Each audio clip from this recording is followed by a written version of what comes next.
यदि आप जुलाई माह में होने वाली सीटेट परीक्षा की तैयारी कर रहे हैं तो हम आपके लिए यहाँ पर कुछ टॉपर्स के द्वारा सुझाए गए ऐसे टिप्स लेके आ रहे हैं जिसमें आप 130 प्लस स्कोर कर सकते हो। ठीक है, अब इस 130 स्कोर करने के लिए हमें क्या करना चाहिए, किन किन बातों को हमें ध्यान में रखना चाहिए।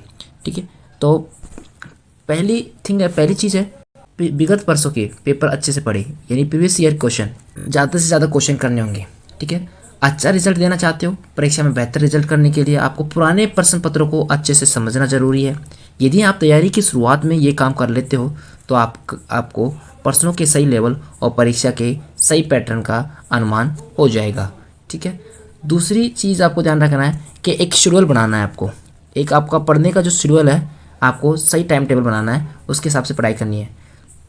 कई बार छात्र बिना किसी प्लानिंग के पढ़ाई करना शुरू कर देते हैं, जिससे वो ये निश्चय नहीं कर पाते कि कब कौन सा विषय पढ़ना है।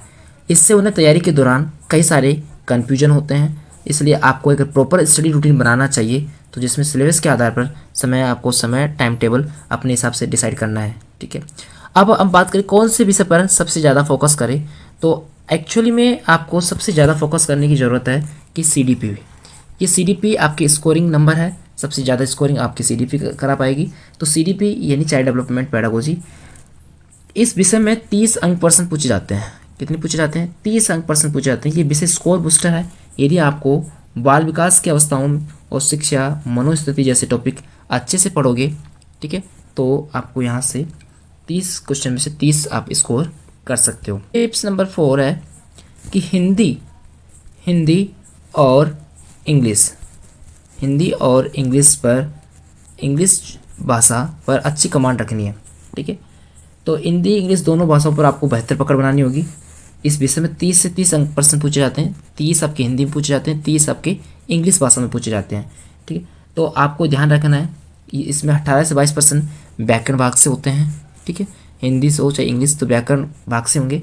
तो आपको इस विषय का ध्यान रखना है। ये दोनों विषय भी आपकी स्कोरिंग है, अच्छे से प्रैक्टिस करनी है। टिप्स नंबर 5 है गणित की प्रैक्टिस रोज करें। मैथ जो है सब्जेक्ट आपके पास गणित, उसकी प्रैक्टिस आपको प्रतिदिन करनी है कि दोनों पेपरों के अंदर, यानी पेपर फर्स्ट और पेपर सेकंड, अगर आप पेपर सेकंड देने जा रहे हो और जो आपका सब्जेक्ट मैथ है, तो इसमें 30% पूछे जाते हैं। गणित का पर्सन टाइम टेकिंग होता है। ठीक है, एक बार में सही उत्तर न आने पर छात्र 2 या 3 मिनट का समय एक ही पर्सन पर बर्बाद कर देते हैं। इसलिए आपको रोजाना मैथमेटिक्स में कम से कम 30 से 50% सोल्व करने होंगे। ठीक है, 1.5 घंटा 1 घंटे आपको इसमें समय टाइम देना है। ठीक है, और 30 से 50% आपको रोज़ हल करना होगा, तभी जाके आपके अच्छे स्कोर्स हो पाएंगे। टिप्स नंबर 6 है कि खुद का मॉक टेस्ट दें। कि मॉक टेस्ट वेरी इंपॉर्टेंट है। ठीक है, परीक्षा में बेहतर स्कोर करने के लिए खुद की क्षमताओं का आकलन करना जरूरी है। इसलिए आप पुराने प्रश्न पत्रों के आधार पर हर 2 दिन में खुद का मॉक टेस्ट लें। इस दौरान आप निर्धारित समय में पेपर सोल्व करने का प्रयास करें। ठीक है, ये फॉर्मूला आपको स्पीड बढ़ाने में कामयाब करेगा। आपकी स्पीड, आपकी एक्यूरेसी क्या है, मिस्टेक को सुधार करने में सबसे अच्छा रहेगा। इसलिए आपको मॉक टेस्ट हर 2 दिन में ज़रूर दें। इससे आपकी प्रिपरेशन प्लानिंग, आपकी जो किस लेवल की प्रिपरेशन है उसका लेवल पता लग जाता है। तो इस तरीके से हम 130 प्लस स्कोर सीटेट के अंदर स्कोर प्राप्त कर सकते हैं। यदि आप हमारे चैनल पर नए हो तो चैनल को जरूर सब्सक्राइब करें, वीडियो को लाइक करें। Thank you.